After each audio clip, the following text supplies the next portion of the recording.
আসসালামু আলাইকুম। তো আজকে রোমানিয়ান ইমিগ্রেশন সম্পর্কে আপডেট নিয়ে আসলাম। তো রোমানিয়ান সরকার আপনার 90,000 কর্মী নিবে একটা ঘোষণা দিয়েছে। তো এর ভিতরে ল স্কিল থেকে হাই স্কিলের আপনার কর্মী নিয়ে থাকবে।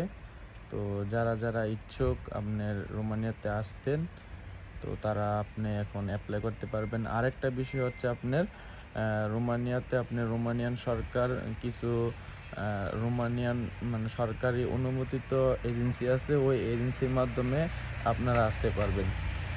তো এখন চাইলেও আপনার ছোট ছোট কোম্পানি আপনার ওয়ার্ক পারমিট ইস্যু করতে পারবে না, কারণ এটা আপনার রোমানিয়ান সরকার রোমানিয়ান ইমিগ্রেশন থেকে আপনার এই আইনটা পাস করা হয়েছে।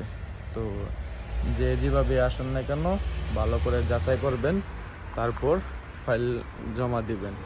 বক্কর চক্কর এজেন্সির কাছে জমা দিবেন না, আর প্রতারিত হবেন না। ভালো থাকবেন। আল্লাহ হাফেজ।